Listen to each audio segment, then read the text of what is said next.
No, it's not royalty or a head of state. This was Tiger Woods arriving on top of the Bosphorus Bridge in Istanbul ahead of last week's Turkish Airlines Open. The world number one was reportedly paid $3 million to play in Turkey, and ahead of the off, officials closed one side of the bridge to allow Woods to become the first person to hit a golf ball from Europe to Asia. I tell you what, I've never done that one before. I've hit balls down airports before, on runways, but never down a bridge. The wind was coming off the left a little bit, and all these cars are driving on the right. So if I lose any ball off to the right, there goes an international incident right there. The penultimate event on the European Tour's 2013 schedule featured an all-star cast, but Woods was the centre of attention as ever, as the 37-year-old American attracted large crowds to the Montgomery Max Royal Resort. You get the gaze of the world's media, his power in projecting your country, so that they're bringing Tiger to Turkey, so that projects outwards, and it gives status and importance to the event, no question. He gets whatever it is, the 2 million or 3 million, whatever it is, he comes to an event that's outside the United States, that he understands that you got to do a couple things, but in reality what you're getting is you're getting that ability to draw stuff to produce a very good tournament. Tiger may or may not perform, but generally when he's paid to play, he plays pretty well. Last month, Woods chose to skip the last of the 4 World Golf Championships of the year, the HSBC Champions in Shanghai.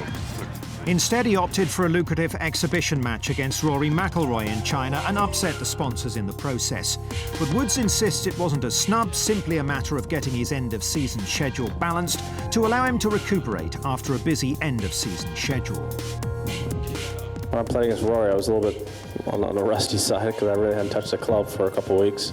After the President's Cup, I shut it down, and we played, and actually I started getting better as the day went on. I think I shot 5 under par, so I wasn't too bad, and Rory obviously clipped me by a shot. There's a lot of golf to be played through that stretch, and I think some of the guys are a little bit worn out.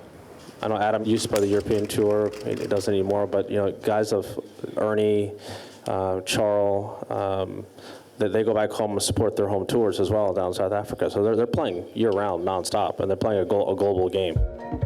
Tiger's influence on the popularity and worldwide growth of the game can't be underestimated.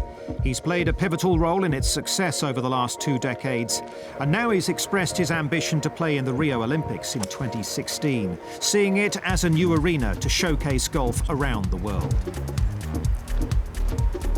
What's really changed a lot in our landscape is the inclusion of the Olympics. Countries that haven't really traditionally been golf countries are now getting involved in it and getting behind it. They want to have, you know, their country's athletes represented in the Olympics and try and get a medal. We certainly have seen that in China, and I'm sure we're going to see that in other places around the world as well. A gold medal is about the only thing missing from the Woods resume. 2013 has seen him back to somewhere near his dominant best. He won 5 times, got back to world number 1 and scooped the Player of the Year award on the PGA Tour.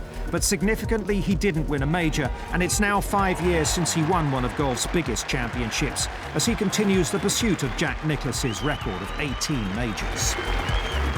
Well, he has called it a success in 2013. Would he have called it a success in 2008? The answer is probably not. I mean, he understands his desire to be a major winner and continue to win majors. And here you have Justin Rose that's here, and he considered his year winning the U.S. Open amazing. I didn't hear Tiger Woods saying that his year was amazing. He just said it was successful. There's a big difference. He thinks it's all about chasing Jack. Of course it is for him, and he's always got the best chance at the Masters, where in my view he might have just galloped on and won if he hadn't hit the pin on the 15th on the second day, and the bad drop, which was in my view an error, you know. But I think he's got a great chance there, and we've seen this year that, you know, he can reach peaks that are still beyond most golfers.